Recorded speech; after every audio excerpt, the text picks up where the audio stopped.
It's time. Oh fuck, is it time? I'm not ready though. I'm not. My soul's not ready. It's time. I suppose it's time. Let's go. 1 hour and 1 second. The entire FNAF timeline. Let's go. Well, this will be an endeavor. She can dance. She can sing. Viewer discretion is advised. Together in one place. Five Nights at Freddy's is a franchise with over a decade's worth of content, spanning countless games, books, and now a movie. There's a reason that no matter whose timeline you watch, they all look different. Making a FNAF timeline is not easy. There are so many ways you can interpret this story, and this is mine. So let's start at the beginning. Oh, 1970s is where it begins? Damn. They've been fiving the nights at Freddy's for a while, huh? Back in the 70s, a company called Fazbear Entertainment got its start. You know what? Wait, sorry. I want to do something. Since this long cinematic video, I want to be long and cinematic too. And since I can't be long, I might as well be cinematic, chat.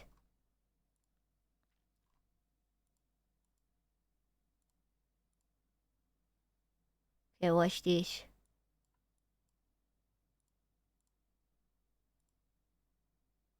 Ah, this should be dark. This should be a bit dark, ain't it?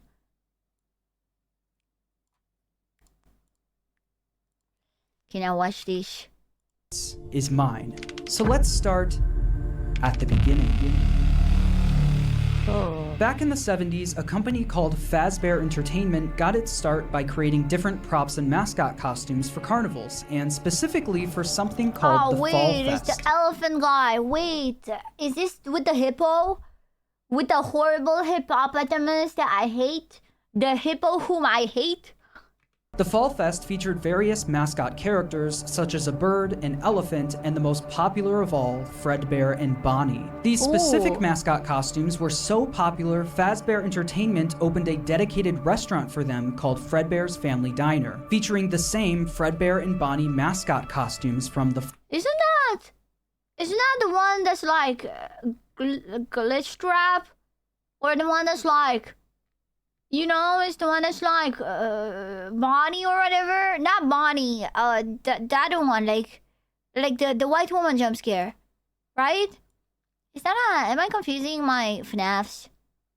Am I FNAFing my FNAFs? Fall Fest. What Fazbear Entertainment didn't account for, though, was one of their animatronics from the Fall Fest going rogue. Oh wait, it's the mimic. Wait. A giant fire, with most of everything from the Fall Fest being destroyed. Wait, what? This is connected to what?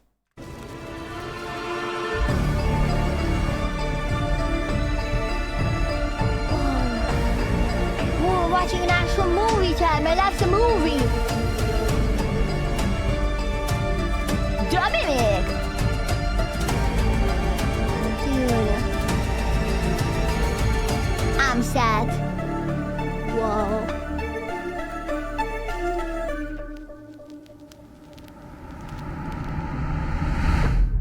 The specifics about the animatronic that went rogue and the fire are unknown and will likely be revealed next year in FNAF's next big release. Although we don't know much about how- Wait, this is before Secret of the Mimic.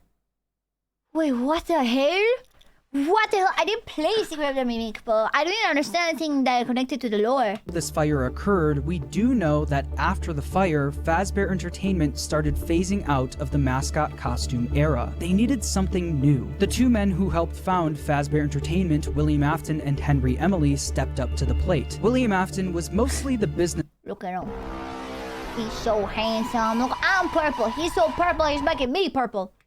Man of the two, handling all of the money, while Henry was the more creative one, with him being in charge of building most of the animatronics and props for the company. With the Fall Fest era of the company coming to a close, they were only left with Fredbear's Family Diner, the standalone Oh, look, it's the yellow Freddy, golden Freddy, and golden Bonnie. You know, the originals. Oh, my name is Edwin. I made the mimic. restaurant created for the Fredbear and Bonnie characters. In order to replace the mascot versions of Fredbear and Bonnie, Henry went to work on new versions of the characters, eventually creating the new Fredbear and Spring Bonnie. The same characters, but with new designs and new suits. Henry called them Springlock suits. These Keyword mentioned! Keyword mentioned Springlock! suits are able to double as both an animatronic and a suit that the employees could wear. To switch the suit from animatronic mode to suit mode, the employees could use a hand crank to pull back the animatronic parts, leaving room for them to climb inside. The spring locks that were helping to hold back those animatronic parts were very sensitive though, and with even a little bit of moisture, the spring locks could potentially snap shut. That's an insane fucking oversight and while designing something. Killing whoever was inside. But if that ended up happening, Fazbear Entertainment had some common sense procedures set in place. In the case that the spring locks come loose while you're wearing a suit, please try to maneuver away from possible... I mean, this was the 80s in America, so it's actually quite realistic that they would put employees in this, right? You know what I mean? After watching some Defunct Land, I'm like, yeah, you know what? It makes sense. It's true. areas before bleeding out, as to not ruin the customer experience. Fredbear's Family Diner ended up being super successful for William and Henry, so much so that other companies tried replicating it. Another company proceeded to rip off Fazbear Entertainment's old mascot characters by creating their own animatronic versions of them. The leader of the group was Ned Bear, a direct copy Wow.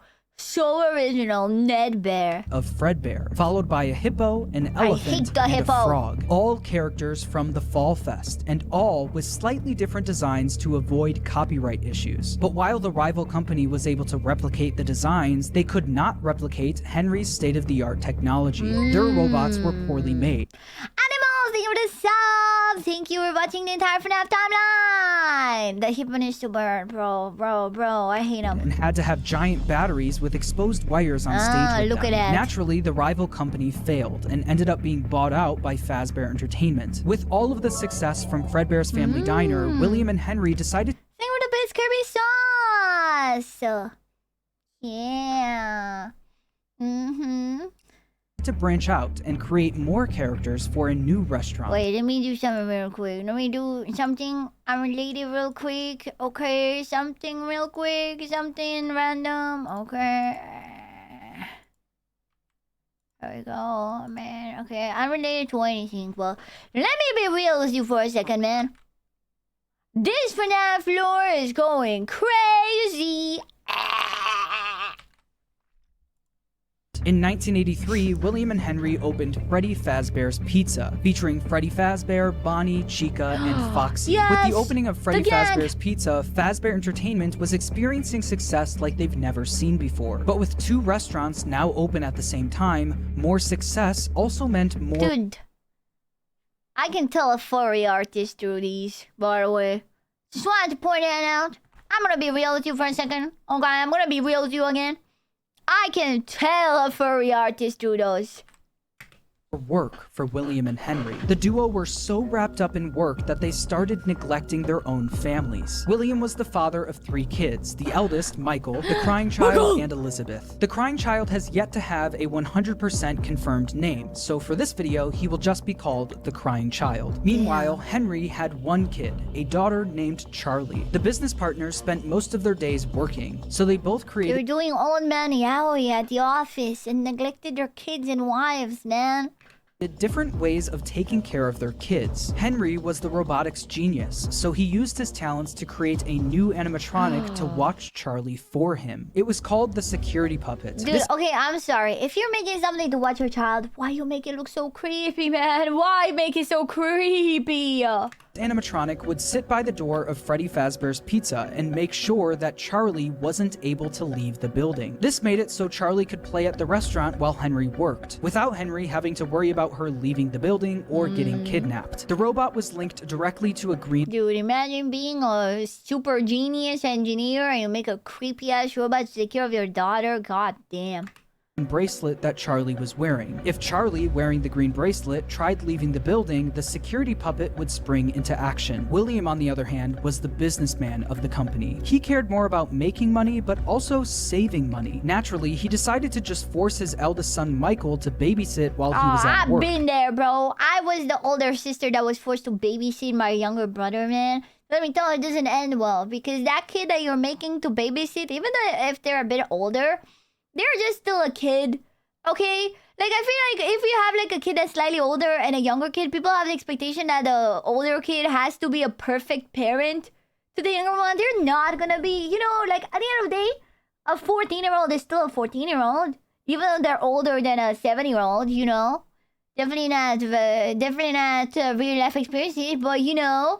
Michael was mostly in charge of babysitting the crying child. The crying child didn't have many friends, but he did have a close relationship with his plushies. These plushies were of characters from his favorite show, Fredbear and Friends, Fazbear Entertainment's newest cartoon, featuring Fredbear, Freddy, Bonnie, Chica, and Foxy. The crying child's favorite character, though, was Fredbear. He liked Golden Freddy? Oh, dude. Especially loved his Fredbear plushie. Although he loved the plushie version of the characters, the animatronics would soon become a different story. One day, while visiting Fredbear's family diner, the crying child saw something that would scar him for the rest of his life. While wandering the restaurant, he walked by the employees only room, where an employee accidentally left the door open. Inside the room was his father, William Afton, helping another employee into a spring Bonnie suit. But through the eyes of the crying child, this looked like someone was literally being stuffed into an animatronic suit. Oh, foreshadowing. I see.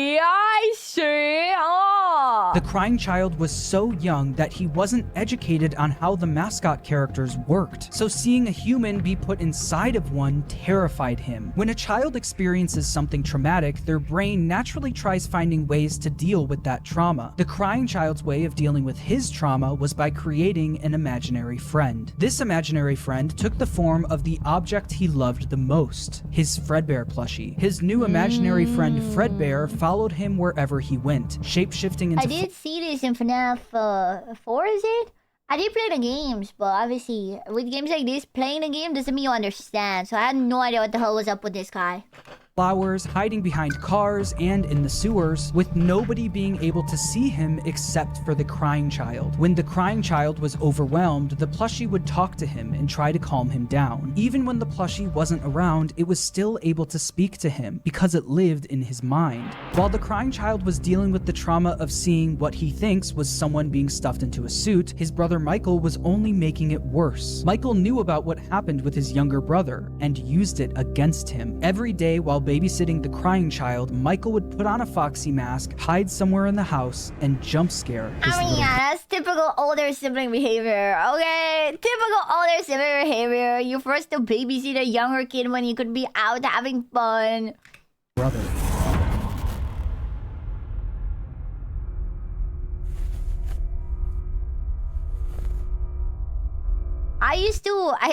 Fuck, am I Michael Afton? I used to, like, hide behind the stairs and jump scare my brother. He screams so loud. Oh, God. Repent? What do you mean? It's older sibling behavior. From the pizzeria to your living room, you no longer have to wait to sing and dance with Fredbear and Friends. Weeknights at 8, 7 Central, only on...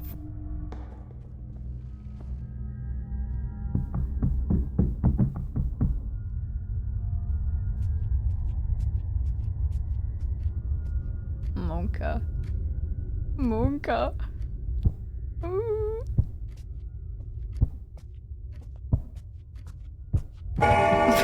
Your Pee-Pee's brother.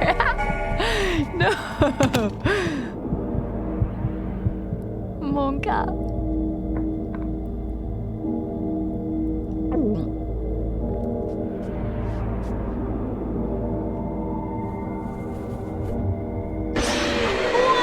He was under the bed. Through all of Michael's bullying, the crying child's imaginary friend Fredbear would comfort him and talk him through the situation. Damn, under the birdie's commitment though, I don't think I'd have the patience to stay under someone's bed just to traumatize him. Saying, you know he is hiding again. Be careful. Tomorrow is another day. Michael wasn't the only one bullying the crying child, though. The local kids in the neighborhood heard about why the crying child was so scared of the pizzeria, even making up fake rumors related to what the crying child thought he saw there. You'd better watch out. I hear they come to life at night. And if you die, they hide your body and never tell anyone. But all of this bullying would come to a head on one special day. The crying child's birthday. Ironically, his birthday party was being held at Fredbear's family diner. Because he was so terrified of being at the pizzeria, he hid under the table, not knowing that Michael and his friends were nearby, planning a prank that would go terribly wrong. Oh God.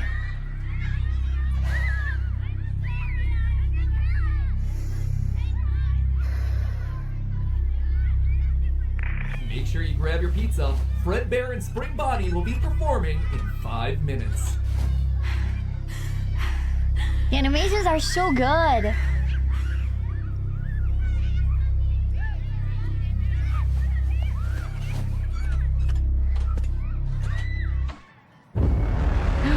Michael!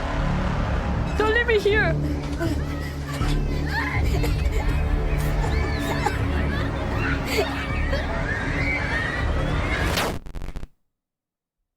Was that a bite of 87?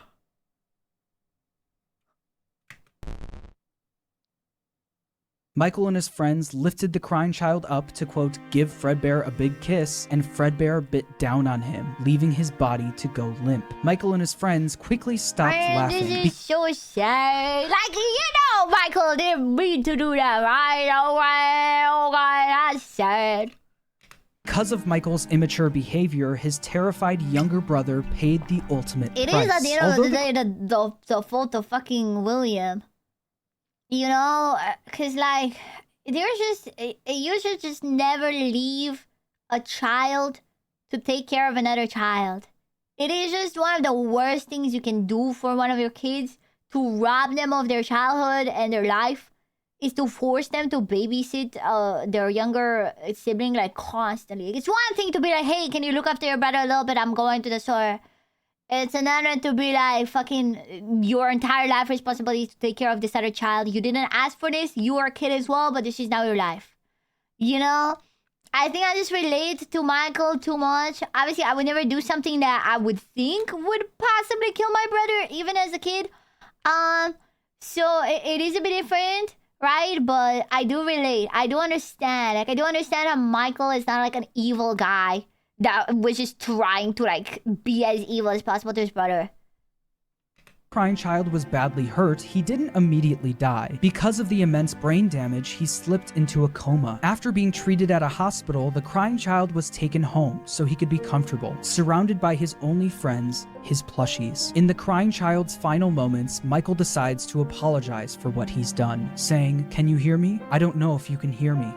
I'm sorry." After Michael speaks, the crying child's imaginary friend Fredbear, created out of the trauma he experienced, continues doing what it's done the whole time. It comforts him, saying, "You're broken. We are still your friends. Do you still believe that? I'm still here. I will put you back together." This would be the final thing the crying child hears before he dies. The crying child's spirit would then live on in the Fredbear suit, the thing that took his life. The crying child's death wasn't just an accident. It was directly caused by Michael's recklessness. This is something that Michael could potentially face jail time for, so it needed to be covered up. Since the crying child was being kept at home, no one else knew that he ended up passing away. So William and Michael ended up burying the crying child's body in the middle of the woods where no one would find him.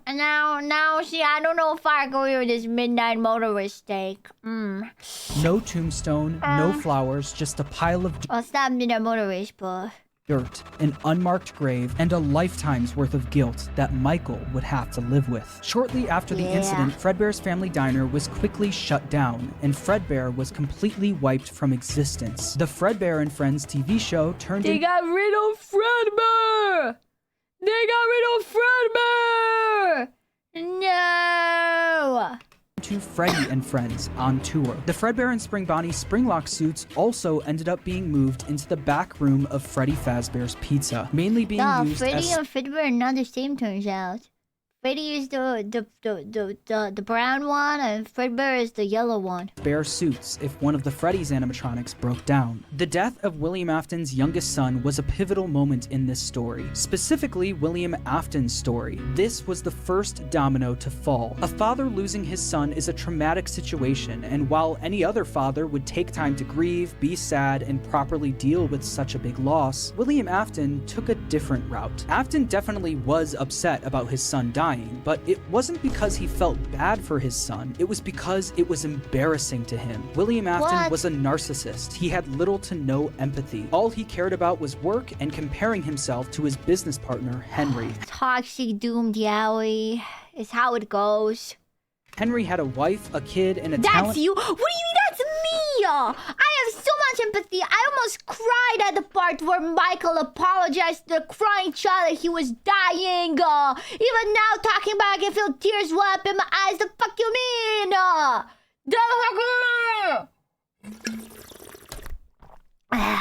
for robotics that Afton was utterly jealous of. The death of the crying child sent Afton over the edge because while Henry's family was still perfect, his was now broken. Henry and William had different ways of taking care of their kids, and while Afton employing his eldest son failed, Henry's security puppet succeeded. Henry's daughter, Charlie... I see. So he's...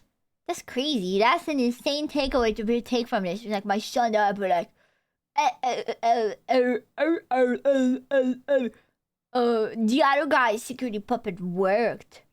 Lived on. Afton had a hard time dealing with this feeling of embarrassment. He started becoming an alcoholic, frequently visiting the local bar called Junior's. One night though, after drinking a little too much and getting kicked out of the bar, he decided that he was going to settle the score with Henry. Afton, drunk and filled with rage, drove from the bar to Freddy Fazbear's Pizza, where he knew Charlie was being watched over by Henry's security puppet. Afton planned on risking everything to kill Henry's daughter, Charlie. He didn't care if he got caught, and he didn't care if he went to prison. But when Afton got to Freddy's, he noticed that Charlie was standing outside by herself. It turned out that some bullies were able to trap the security puppet in its box and lock Charlie outside the building, giving Afton the perfect opportunity to kill Charlie outside of the pizzeria. The security puppet was eventually able to escape its box and went looking for Charlie.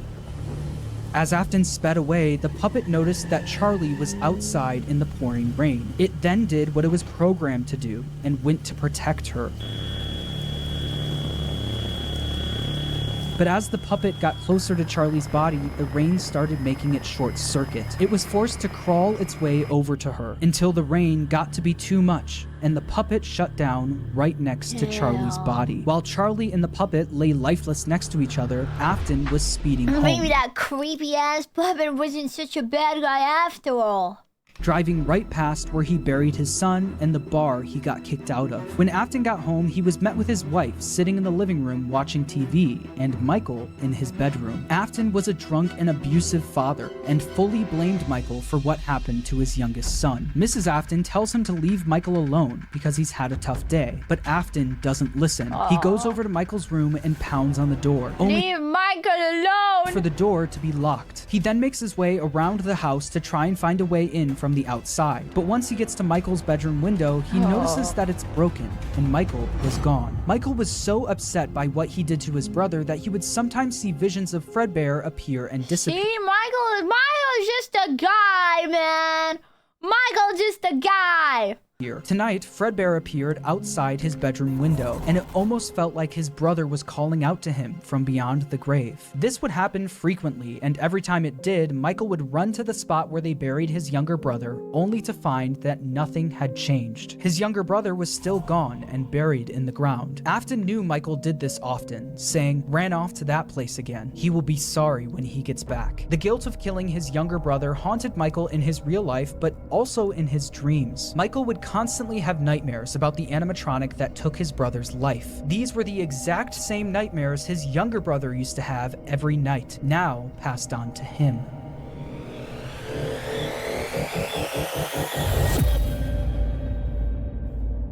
Damn.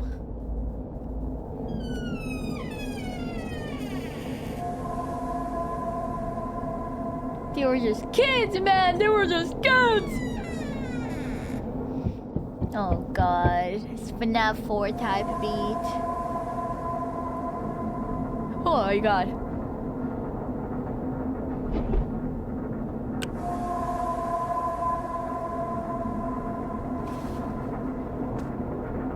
Imagine you're in bed tonight, you see that, bro.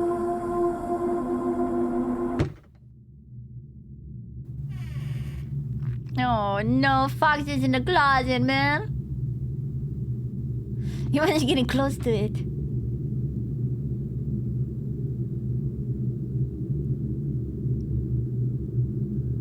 FNAF 4 says he could never hear those breaths. Thank you, bro. Thank you. Those breaths were inaudible. I had my volume on max on headphones. I couldn't hear shit. So when the jump scares happened, my ears would get blasted. Oh, I don't like them. After the death of Charlie, Fazbear Entertainment tried their best at covering it up. Fortunately for them and for William, the crime was committed outside, where no one was around to witness it. William was able to get away with everything, while Fazbear Entertainment never spoke of the incident again. The security puppet was quickly moved to the back room of Freddy Fazbear's Pizza. The back rooms?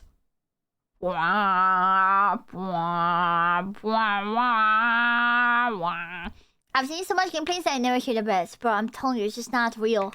Where the retired Fredbear and Spring Bonnie suits resided. But something was different about the security puppet. Dark tears now appeared on the mask of the animatronic. Dark tears that weren't there before. This is something that Afton quickly noticed the next day when he went into work. He'd heard about what happened moments after he sped off. He knew the security puppet was found laying next to Charlie's body. So does that mean Charlie's soul now resided in the puppet? William definitely noticed that the puppet looked different. Almost like it was haunted. Almost like it was thinking. Other employees would eventually notice the same thing. I'll be honest, I never liked that puppet thing. It's always thinking, and it can go anywhere. After realizing the security puppet may be possessed by the spirit of Charlie, Afton went back and looked at the crying child's Fredbear plushie, only to find that it also seemed to be haunted. The crying child feared for his life every single day, and that plushie was something he was able to cry and pour his agony into. Afton believed that this is what caused the plushie to appear haunted. It wasn't made alive by the spirit of his son, it was made alive by the agony and fear his son poured into it. Afton quickly became obsessed with the concept of haunted objects, and more specifically, the power of human emotion. I mean, to be fair, I can't blame someone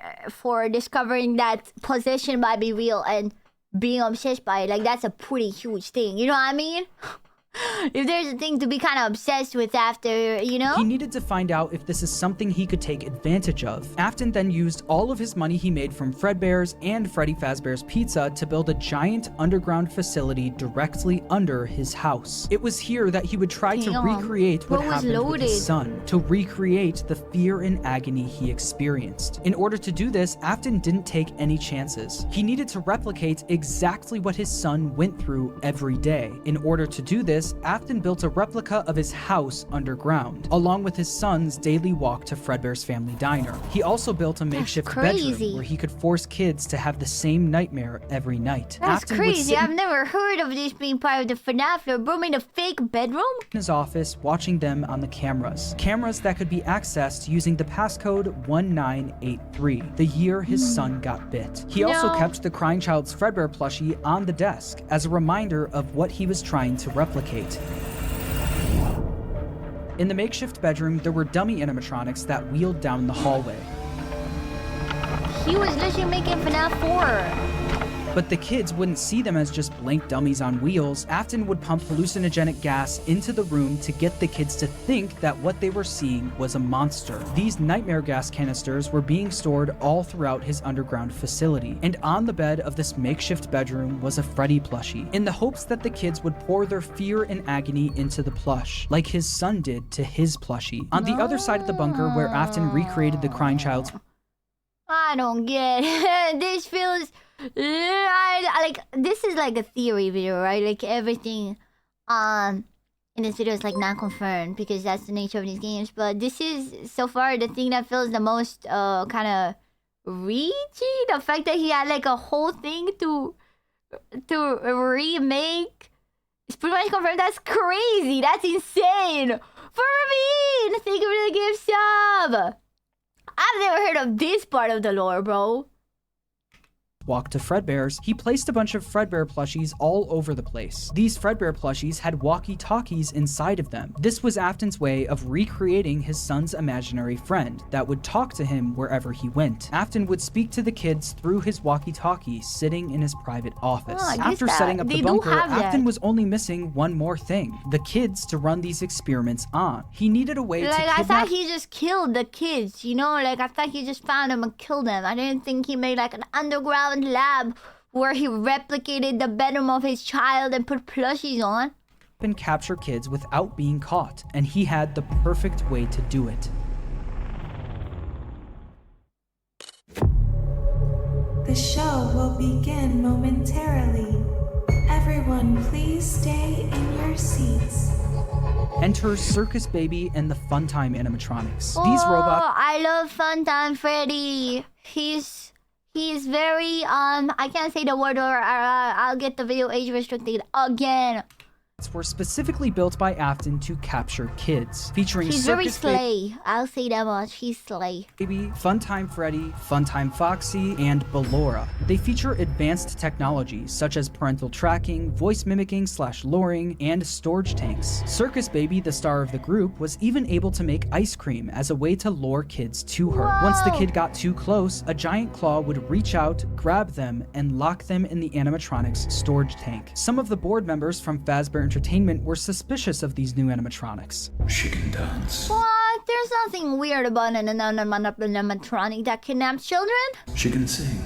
She's equipped with a built-in helium tank for inflating balloons right at her fingertips. She can take song requests. She can even dispense Oh my gosh, she's like a VTuber. ice cream. With all due respect, those aren't the design choices we were curious about, Mr. Afton. Afton even created a new restaurant for these animatronics called Circus Baby's Pizza World. Elizabeth, William Afton's daughter, was fascinated by Circus Baby. All she wanted to do was play with her, but Afton wouldn't let her. Daddy, why won't you let me play with her? You let the other children go see her. Why won't you let... His own daughter was so in love with the child kidnapping animatronic he made. me go? He strictly told her to stay away from the animatronic, but one day, she didn't listen. On the opening day of Circus Baby's Pizza World, another domino would fall in Afton's life, and Elizabeth would soon be the victim of his terrible misdeeds. I can do something special. Did you know that? I can make ice cream, although I only did it once. Damn. What a wonderful day, though. I was in a small room with balloons and a few tables. I would always count the children. I'm not sure why. They usually played together in groups of 2 or 3. There were 4. Should have better blue, because that's the Circus Baby eye color. Then 3, then 2, then 1. Time to play. Yeah, so she was programmed to kidnap her children when they're alone. You know, that's why she's counting, so she can make sure she only takes it when it's only one.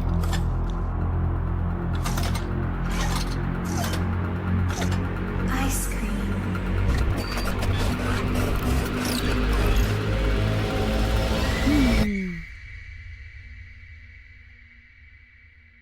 Something happened when there was one.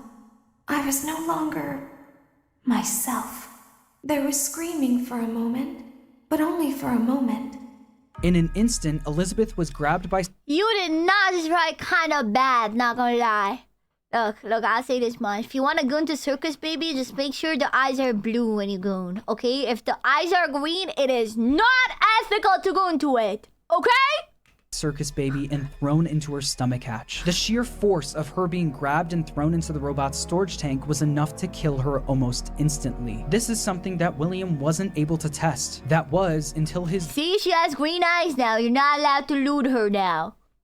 Daughter became the test. William Afton now lost another one of his kids, but this time it was all his fault. After just one day of being open, Circus He only Baby has that chud-ass Michael left, man. Pizza World was shut down. Afton covered up the incident by telling the public that the restaurant shut down due to gas leaks, but not everyone bought that story. The local newspaper wrote about the incident, saying, in other news, the grand opening of Circus Baby's Pizza World has apparently been canceled due to reported gas leaks in the building. Sources close to the establishment questioned the report, saying that strange activity around the area at night suggests something else is to blame. One local is quoted as saying, "Everything just stopped. There was so much excitement built around this place opening, and then they just stopped talking about crazy. it." A tenant from across the street claims to have witnessed a large group of cars surrounding the building during the night, and large pieces of equipment being taken out of the building under tarps. A few weeks later, the building was for sale. There is no comment yet from the local entrepreneur who financed the venture. That local entrepreneur, William Afton, successfully covered up He really has infinite money, bro. He really does.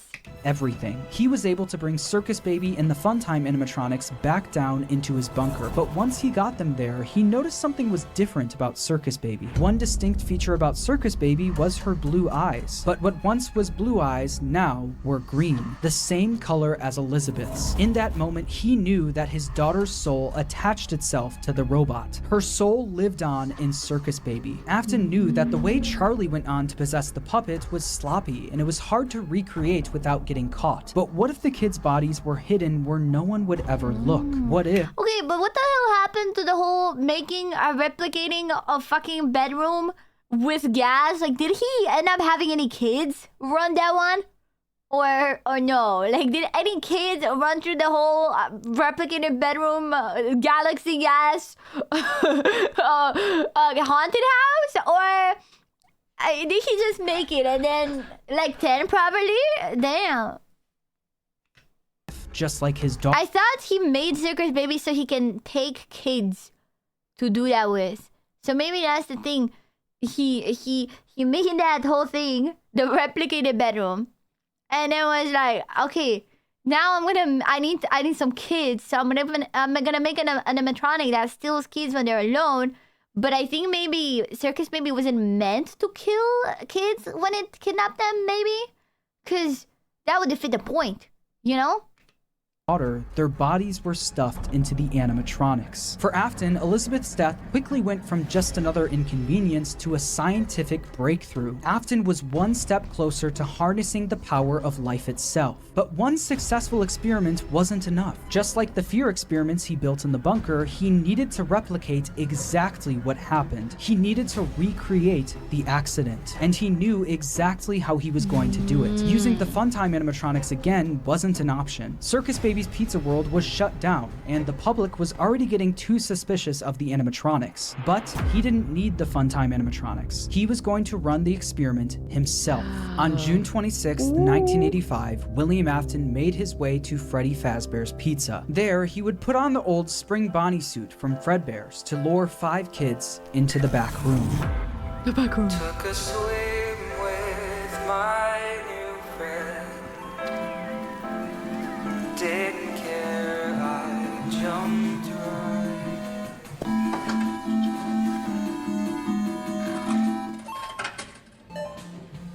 Oh, I hated this minigame. I really did. Fuck this minigame, man. Hello. Looking for a friend? It's Springtrap. It's Springtrap. Water's clear, come swim with me. Cinema. It's kids dying, but cinema.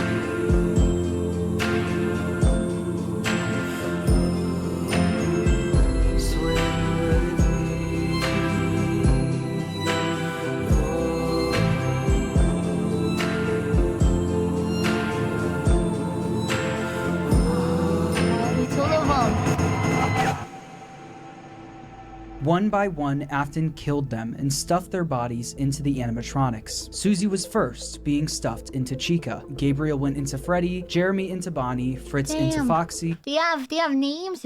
Jeremy? Oh my god, imagine being called Jeremy. And then there was Cassidy, who went into Fredbear, aka Golden Freddy. At this point, Afton had no idea that the crying child spirit was in Golden Freddy, so he didn't think twice about shoving Cassidy in there. The way Afton killed Cassidy, though, was different from the rest. Freddy, Bonnie, Chica, and Foxy were just regular animatronics. Afton had no choice but to kill them, then stuff them into the suits. But Golden Freddy wasn't just a regular animatronic, it was a springlock suit. The same springlock suit that took his youngest son's life. Afton was aware of how dangerous the springlocks were. Any bit of moisture or too much movement would cause them to snap shut, slowly killing whoever was inside. So that's exactly what he did to Cassidy. He put him into the suit and watched as the springlocks snapped shut, cementing Cassidy's death as the most brutal of them all. Freddy, Bonnie, Chica, Foxy, and Golden Freddy weren't the only animatronics sitting in the back room of Freddy Fazbear's Pizza, though. They were joined by the security puppet, which contained the soul of Henry's daughter, Charlie. Once He made a whole gang of possessed children. was gone, Charlie jumped into action, almost acting as a guide for their souls, properly giving them life inside of each animatronic. After the incident, the kids were quickly reported missing by their families, and although the security cameras caught Afton luring the kids away, he wasn't able to fully get in trouble. Since he was wearing the Spring Bonnie suit, they were never able to prove it was actually him.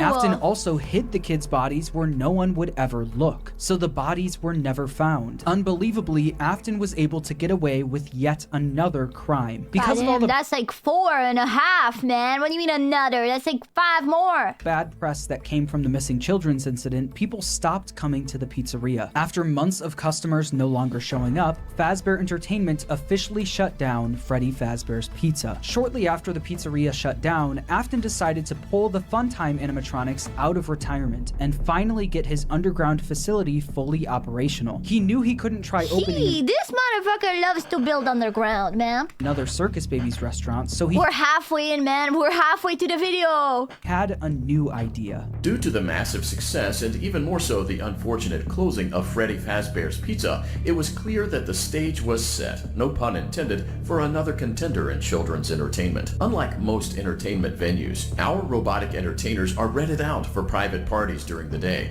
Afton opened Circus Babies Entertainment and Rental. This way, he could rent out the Funtime animatronics to local Damn, but Laura really got all that? Damn. birthday parties, capture kids, and bring them back to his underground bunker to be experimented Even on. more While kids? God damn, I thought it was only like the 5. Afton was running his rental business, Fazbear Entertainment was determined to try opening another pizzeria. In the summer of 1987, Fazbear Entertainment opened the 1987. 1987. Freddy Fazbear's Pizza, this time with brand new versions of the original. Oh, dude, what the hell? Why do they look so chalk? Why does Toy Foxy, like Toy Bonnie look like that? I swear he don't look like that normally. Chica perfect as always. Characters. These were called the toy animatronics, and they were once again built by Henry. Henry was aware of what happened in 1985, and especially of what happened to his daughter, so he was determined to make sure that never happened again. These new toy animatronics were equipped with facial recognition systems that were linked directly to a criminal database. The security puppet was also brought out of retirement, but instead of working security, it sat quietly in the prize corner. Freddy, Bonnie, Chica, Foxy, Golden Freddy, and Spring Bonnie were also moved to the new pizzeria, and it's revealed that these animatronics were mostly used for spare parts. By now, I'm sure you've noticed the older model. So, are the old ones the same ones as the ones in FNAF 1? Like the possessed ones? Are they the same? Sitting in the back room. Those are from the previous location, and we just use them for parts now. The idea at first was to repair them, but they were just so ugly, you know? and the smell. This means that the haunted metal of the original Freddy's animatronics was now being put into the toy animatronics, causing the toys to also now be possessed. After Afton got away with the first set of murders, he needed to see if the kids' spirits were possessing the animatronics. In order to see for himself, Afton went back to work at the new pizzeria as a daytime security guard. Wait, so in FNAF 2, my favorite FNAF, I play as Michael fucking Afton? What the hell? Afton was working the day shift, Jeremy Fitzgerald... Oh, never mind. We're working the night shift. We're Jeremy Fitzgerald. ...was working the night shift. Jeremy worked there for 5 nights, and unfortunately for him, because the kids possessing the animatronics were killed by an adult, they were extremely aggressive to any adult they encountered. They interact with the kids just fine, but when they encounter an adult, they just stare. Meanwhile, Afton decided to pull the same trick he did at the old Freddy's location, gaining 5 more victims. Someone used one of the suits. We had a spare in the back, a yellow one. Someone used it. Afton used How many kids did this motherfucker kill? I really thought it was only the 5. Bonnie suit to pull the same stunt again on 5 more kids. But as he was committing the murders, Charlie from inside the puppet was actively trying to save the kids. She tried enlisting the help of the other animatronics, but it was too late. Afton had already finished what he started. Not only that, him seeing the puppet and Freddy walking around the pizzeria trying to stop him was all the proof he needed that his experiments were successful. The kids he put into the original suits were haunting the animatronics. But there was one problem. Afton knew that the haunted metal of the endoskeletons was the key to everything, but the animatronics were trapped at the pizzeria. There was no way he could bring them back to his underground bunker. He couldn't get to the animatronics if the pizzeria was still open and active. So he needed to find a way to make sure the pizzeria shuts down and fast. Instead of stuffing the new set of victims into the toy animatronics, he decided to leave the kids out in plain sight, scattered throughout the pizzeria. This was a guaranteed way to get the pizzeria shut down. A few hours after Afton committed the murders, Jeremy Fitzgerald so he killed them just to leave him around. Showed up for his night shift, unaware of what happened that day. Hello. What on earth are you doing there? Didn't you get the memo? The place is closed down, at least for a while. Listen, just finish your shift. I remember this dialogue in the game. I never knew why. It's safer than trying to leave in the middle of the night. We have one more event scheduled for tomorrow, a birthday. You'll be on day shift. Wear your uniform. Stay close to the animatronics and make sure they don't hurt anyone, okay? The next day, during Jeremy's day shift, one of the animatronics bit him in the head. This was infamously known as the bite of 87. Meanwhile, Afton successfully got the pizzeria shut down. The local newspaper wrote about the incident, saying, after being open only a few short weeks, Freddy Fazbear's Pizza is closing its doors. At this point, who's financing this restaurant? Every single time one of them opens, people die. Animatronics will be scrapped due to possible malfunctions. However, the original characters are being kept in hopes of a possible reorganization of the company. Since the toy animatronics were now being scrapped, he knew he could get away with taking their endoskeletons. But he also knew that he couldn't risk showing his face at the pizzeria again. So he got his oldest son, Michael, to do the work. No! Michael, leave Michael alone! For him. William was easily able to get Michael to do whatever he wanted. William was abusive and manipulative, while Michael was haunted by the guilt of what he did to his younger brother. Because of this, Michael basically acted as William's puppet. Michael showed up for the night shift at the now closed Freddy Fazbear's Pizza under a code name, Fritz Smith. At the end of his shift, he would successfully steal the toy animatronics endoskeletons for his father, causing him to get fired his first day on the job due to tampering with the animatronics. As it said in the local newspaper, while Fazbear Entertainment scrapped the toy animatronics, the original Freddy, Bonnie, Chica, and Foxy were going to be fixed up and reused. And that's exactly what they did. After the 1987 Freddy's location shut down, they opened yet another location, this time using the exact same building as the first Freddy Fazbear's Pizza. As you can imagine, this didn't work out great for the business. People already had a bad impression of Fazbear Entertainment, so using the same that makes sense. That's realistic. I don't think people would go in the murder death place that the original murders took place in didn't help business. Customers barely showed up to the new pizzeria, leading it to shut down by the end of 1993. Although this was bad news for Fazbear Entertainment, this was great news for William Afton. Afton was able to acquire the endos of the toy animatronics animatronics, but that wasn't enough. He needed all of the haunted endoskeletons, especially the ones in the original animatronics. Once the pizzeria shut down, yeah, because those ones are extra haunted, right? The toy ones just slightly haunted. Came up with a plan to steal the endos from the animatronics. Each pizzeria was designed with something called a safe room. As always, if there is ever an emergency, please go to the designated safe room. Every location is built with one extra room that is not included in the digital. He really does have infinite money. Animatronics or security system. This room is hidden to customers, invisible to animatronics, and is always off camera. This room was hidden from guests and invisible to the animatronics. Afton would use this to his advantage, luring each of the animatronics to the safe room and dismantling them one by one. The kids possessing these animatronics were the same kids he lured into the back room all those years ago. He planned to use the same trick to lure the same kids all over again. That's crazy. How does that go for him?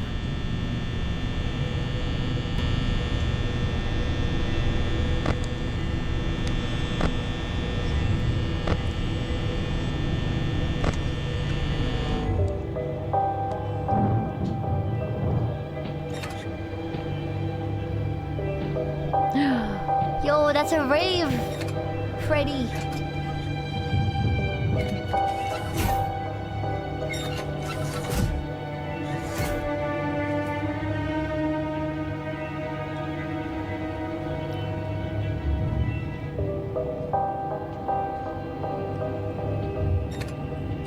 That he beats up Freddy.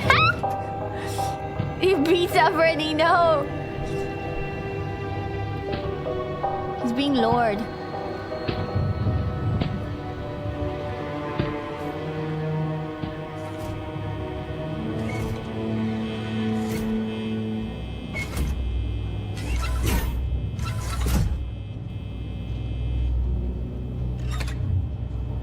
Foxy. No fucking hell.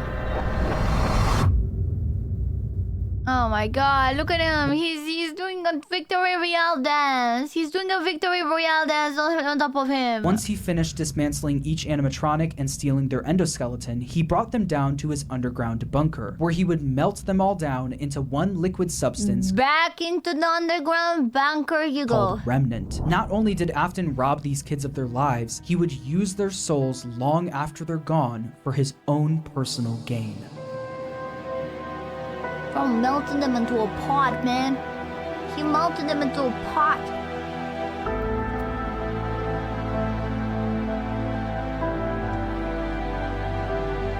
This is called the Morton MCI theory. Okay, thank you, man.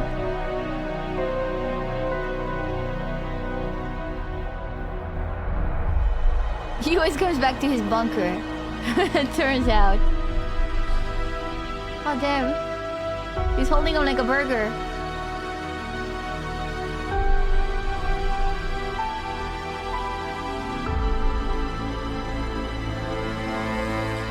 The molten MCI theory, Chad.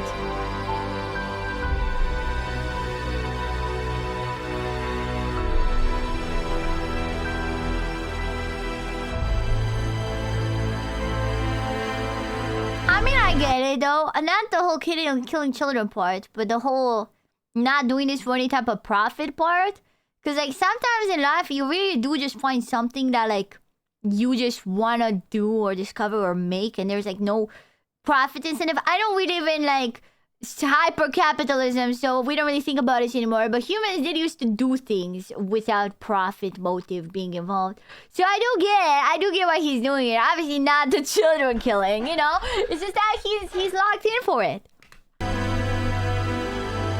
What's the thing for PP? For me, it's trying to be better, get better at things and see myself improve at things no matter what it is. Be it drawing, rigging, singing, anything. I just love feeling like I'm practicing something and getting better.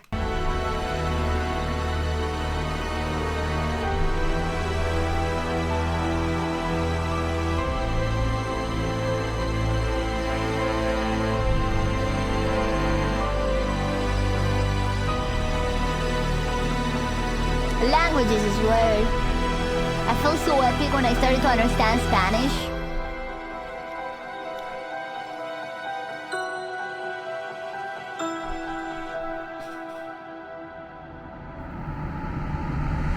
By melting down the endos, he successfully created Remnant. This substance, containing the spirits of all of the missing children, was silver in color, and if kept at the right temperature... It's just melted metal, brother. What do you mean this substance was silver? Yeah, it's metal. You melted metal. Yeah, it's possessed metal, but it's still metal. Was malleable. Afton didn't want to risk testing the remnant on himself, so he injected it into the Funtime animatronics. Once he did, the animatronics jumped to life. The experiment had worked. William Afton unlocked the power of life itself. After his successful experiment... It's a bit of a weird way to unlock life, because I don't know if that's much of a life to live, but... He went back to Freddy Fazbear's Pizza to collect his old Spring Bonnie suit. But once he got there, he was met with the spirits of the 5 missing children, trapping him inside the safe room. Cassidy, the spirit inside Golden Freddy, chased Afton around the room. So ghosts are canon in FNAF.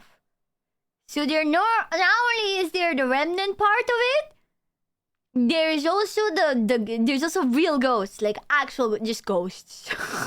And forced him to get into the Spring Bonnie suit. Cassidy was the most vengeful spirit of them all. Being spring-locked in the Fredbear suit was a painful and slow death, and he wanted to make sure that Afton knew what that felt like. At this point, Afton... Dude, that freeze frame kind of looked like, kind of looked like this. We're twinning.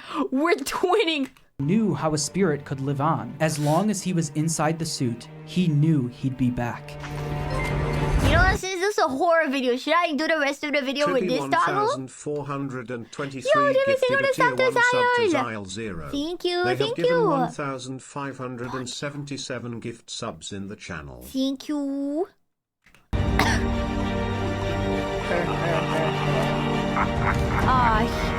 You're in the suit.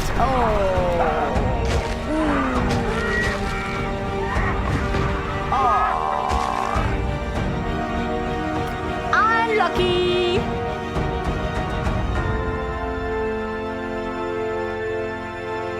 As Afton laughed, the spring locks snapped shut, forcing him to go through what Cassidy went through. This was an act of revenge by Cassidy, and it wouldn't be the last. Afton was now confined to the safe room of the now shut down Freddy Fazbear's Pizza, and because of this, everything in his underground bunker was left abandoned. But even with Afton... No, not the underground bunker. I loved that place. No! Gone, the rental business continued on its own. All of the Funtime animatronics containing the spirits of the missing children and even his daughter Elizabeth were still being rented out during the day and then brought right back down to the bunker. All the spirits wanted to do was escape, but they were always put back underground. After Afton went missing, his eldest son Michael, who's been blindly helping his father, remembered what his father told him if he ever went missing. If William wasn't there to finish his work, Michael would do it for him. Afton's underground facility was always off limits to Michael, but since he was now gone, Michael had no choice. Oh my god, he's going to the underground bunker.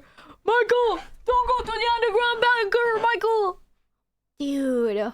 Elevator down to where his father worked every day. Although Michael was helping out his father by stealing some of the endos from the animatronics back in the day, he never exactly knew what William was doing until he got down into the bunker.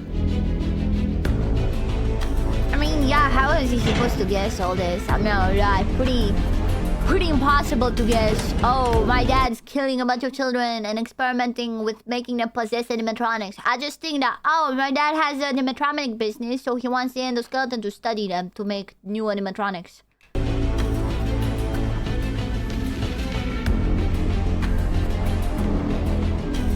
Over the several... Who is that? What the hell? Who is that? What? Who is that? Am I meant to believe that's a beloved kid? Who is that, bro? Who that? Who? Who's that? He looks like me. He looks like me right now. My favorite animatronic booger. Days he visited the bunker, he learned more about what his father was up to. He learned about the massive facility his father built, complete with multiple rooms conducting fear experiments. He learned the truth behind the Funtime animatronics and how they were actually designed to kidnap kids. And he learned through the voice of Baby exactly how his sister died. A little girl, standing by herself. My stomach opened, and there was ice cream. I couldn't move. At least, Not until she stepped closer. But as the week went on, Baby was conducting a plan of her own. A plan to escape the bunker using Michael's body. Elizabeth was no longer... Okay, couldn't they have just taken the elevator up? Like, just walk. You're a position... Just walk to the elevator. the person Michael remembered her as. She was entirely devoted to her father and would do anything to make him proud of her. Oh god, never mind, she's a William Afternight. End of the week, all of the Funtime animatronics endos were scooped out, with all of them combining into one animatronic called Ennard. This creature, containing the spirits of the missing kids and Elizabeth, knew they wouldn't be able to escape the bunker looking like an animatronic. They needed a human body to walk around in. No, leave Michael alone. You are in the scooping room now. Funtime Foxy has already been here today. Funtime Freddy has already been here today. Laura has already been here today. Circus Baby has already been here today. I've been out before, but they always put me back. They always put us back inside. There's nowhere for us to hide here. There is nowhere to go when we look like this. But if we looked like... So that's why they didn't leave. It makes sense, I suppose. You, then we could hide. If we looked like you, then we would have somewhere to go. The scooper only hurts for a moment. Can we turn this off? I'm getting scared. Okay, sorry. I've been taking it a bit too far. There you go. Now let's watch the video. Michael Afton's insides got scooped out and replaced by Ennard, helping all of the souls to escape the facility. With every passing day after this happened, Michael looked more and more like a walking zombie. His skin was starting to turn purple, and people started to notice. Michael's body was no longer a good disguise for Ennard, so Ennard ejected itself from Michael. But because the scooper was also a remnant injector, when Michael Afton was scooped, he was also injected with Remnant. The Remnant made it so even after Ennard was gone, he was still able to survive. With Michael now back in full control of his body, he had a new mission. Although he did, one way or another, successfully free his sister from the underground facility, he also learned about all of his father's terrible misdeeds. His loyalty to his father turned to disgust. It was time for him to end all of this. Father, it's me, Michael. I did it. I found it. It was right where you said it would be. They were all there. They didn't recognize me at first, but then they thought I was you. Can we turn you back on? I'm getting scared. Yeah, sorry, of course. Here you go. There you go. Sorry, my bad. And I found her. Me, how I look after I get injected with the remnant of my little sister, my little brother, and 5 other kids. Put her back together, just like you asked me to. She's free now. But something is wrong with me. I should be dead, but I'm not. I've been living... So, I guess... Oh, is this the part where he says he's discovered immortality? Wait. Maybe the whole thing with Afton all along is that the true immortality is injecting a living human with Revenant, and then they don't die. Shadows. There is only one thing left for me to do now. I'm going to come find you. I'm going to come find you. Cause like, I don't think the true immortality he's talking about is being stuffed into a suit and living as a haunted animatronic that half the time doesn't know what it's doing.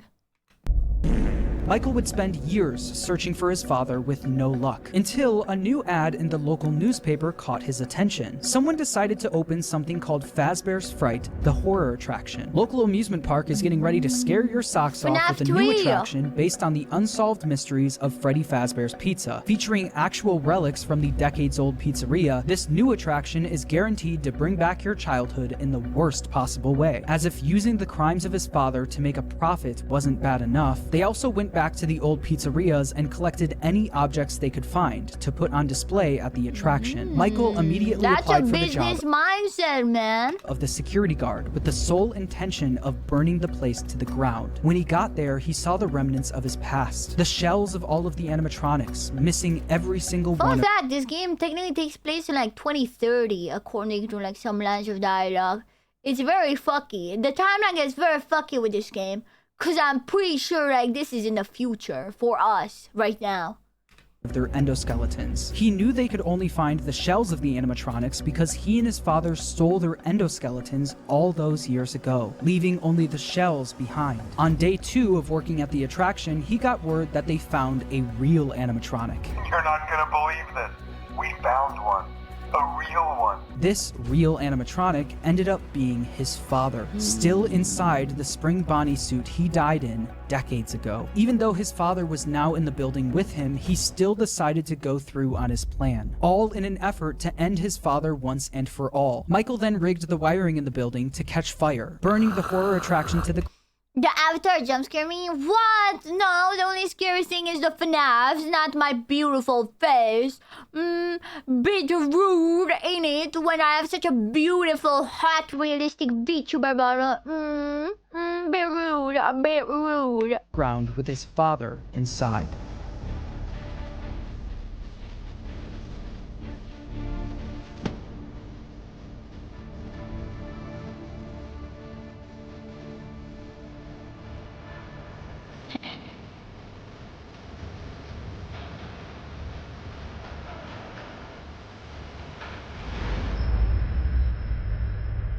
The local newspaper When the fajitas come out sizzling. Help! Help, dude! Help! Right about the fire, saying a new local attraction based on an ancient pizzeria chain He burned down. survived these though. He always comes back. Okay, we already know. There's 20 minutes left in the video. He survived these. Overnight. Authorities have not ruled out foul play, but at the moment it seems to have been caused by faulty wiring. Although the fire destroyed most I like that he was just this little guy. Look, it's like... He's just like... Free Fazbear Fright burned down. He burned down. Whoops. You know. Cool. of everything in the building, William, miraculously, was able to survive. William was now free, roaming the outside world along with the souls of the missing children, Elizabeth, and Charlie inside the puppet. Since Michael wasn't able to end everything, someone else needed to step in. That someone was Bad Apple! Oh. I look like a silhouette from Bad Apple with the sight. Henry Emily. Afton's old business partner and father of Charlie heard about the fire He's the Doom Toxic Yowie at Fazbear's Fright, along with the rumors of the various animatronic creatures now roaming the streets. Henry How was old this guy is at this point? Like 90? Because this is like 30 years after the billionth closure. This guy's like 80. determined to put an end to all of this. It's only now that I understand the depth of the depravity of this creature, this monster that I unwillingly helped to create, as if what he had already Oh, it's Ben the guy. creature, this monster that I unwillingly helped to create, as if what he had already done wasn't enough. He found a new way to desecrate, to humiliate, to destroy, as if the suffering wasn't enough.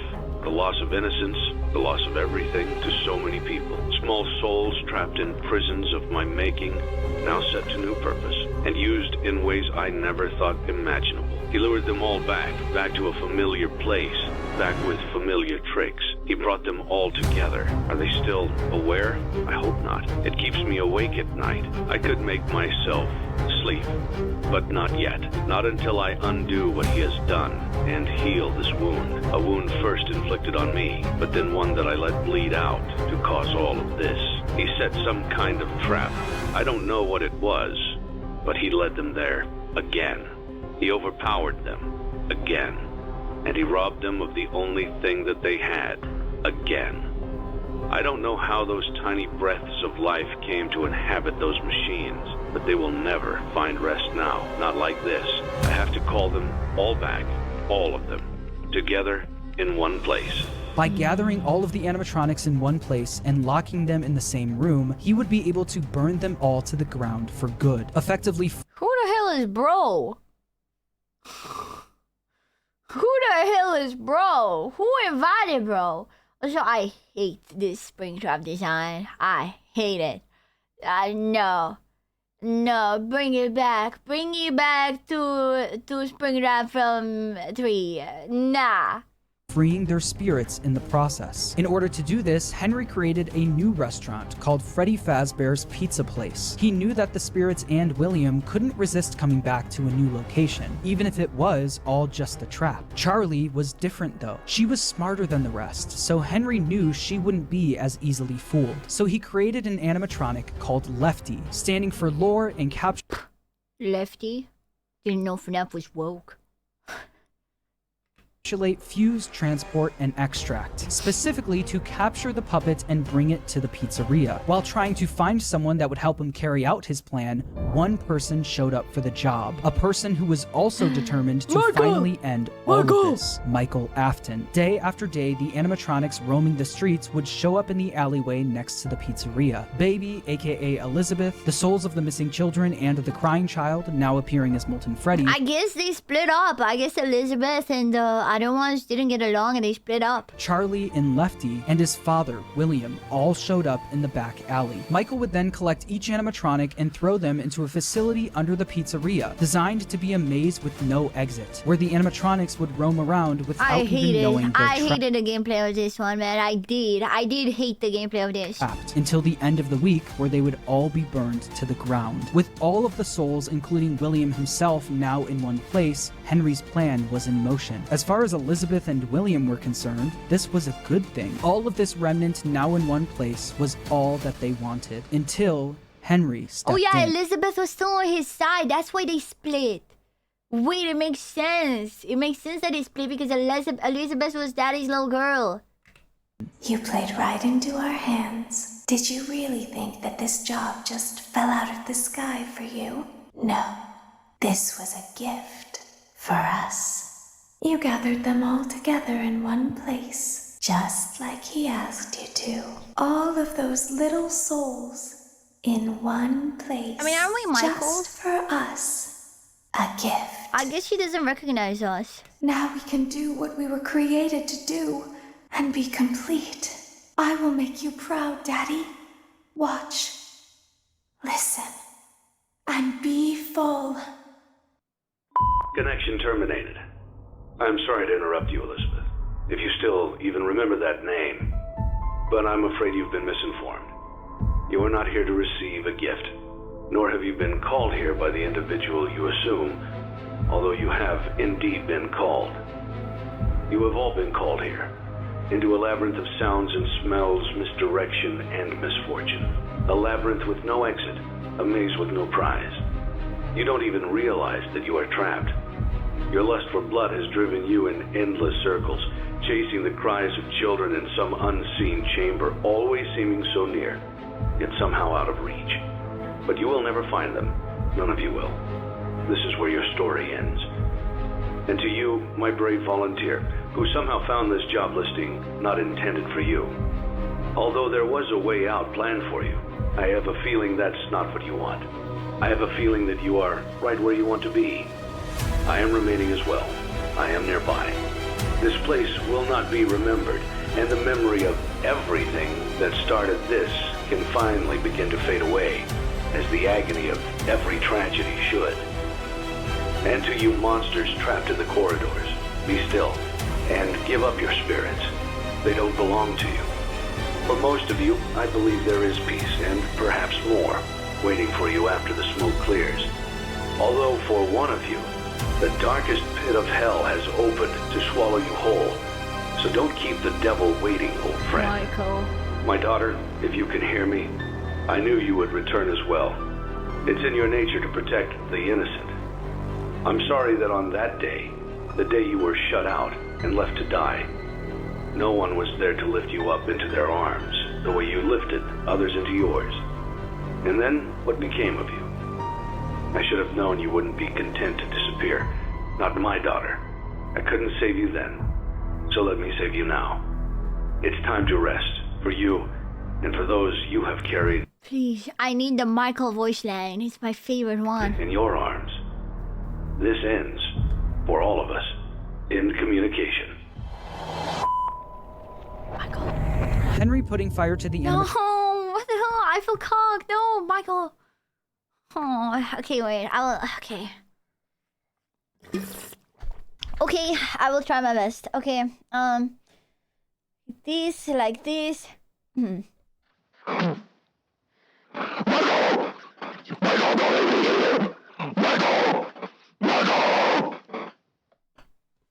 we go. There we go. There we go! If he's not giving it to us, I will give it to you. May have freed the spirits from the metal of the robots, but some of them still needed help actually moving on into the afterlife. This help would come from Charlie. She helped guide the spirits into the robots. Now she would help them move on. In the world of Five Nights at Freddy's, the way a spirit can move on is by them being put into a happy memory. The memory Charlie chose actually comes from the crying child and the day he got bit. Piece by piece, Charlie put that terrible, shattered memory back together, but this time she would change it into a happy memory. Instead of the crying child getting bit on his birthday, Charlie changed it so that all of the missing kids and Charlie would celebrate him, giving him a giant birthday cake. By changing that terrible memory into a happy one and attaching all of the spirits to it, they were able to successfully pass into the afterlife. Okay, now explain the one OVA where there's Toy Chica and she's in high school and she's hot. Please.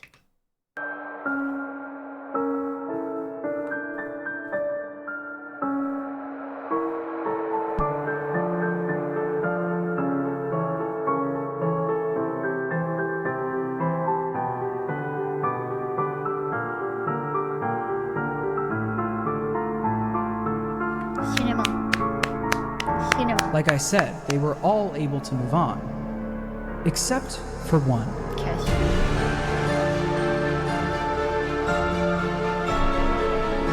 Cassidy, don't let go, man. Cassidy, don't let go that easy, man.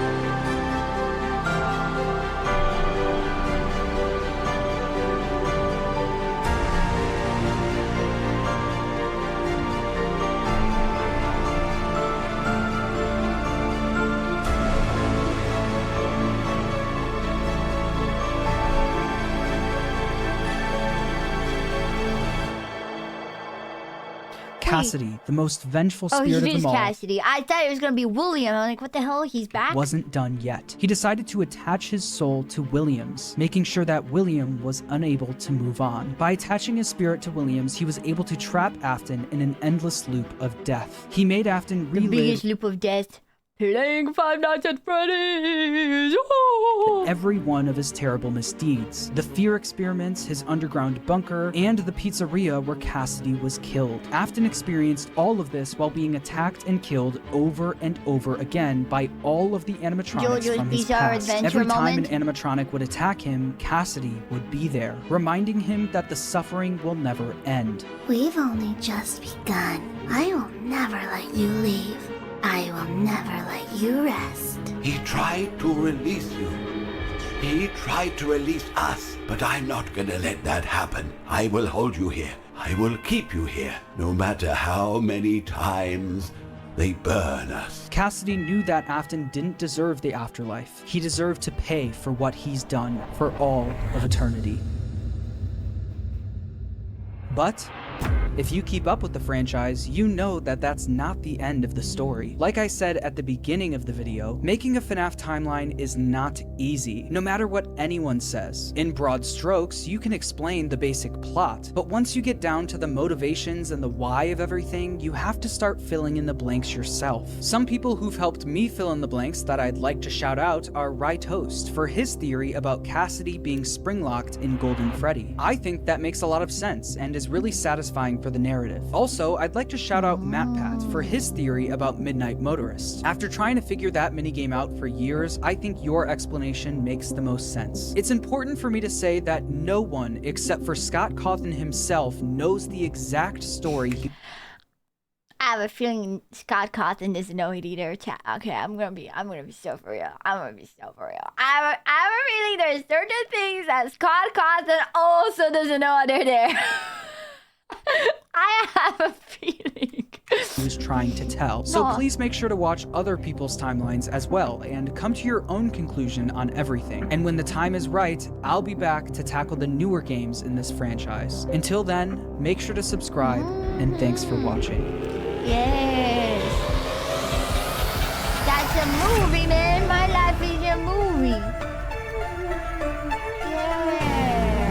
Yeah, beautiful. I should get voice acting. I should get shouted as a voice actor for the voice acting I did for the Michael line. It was pretty good, I would say. It was pretty good.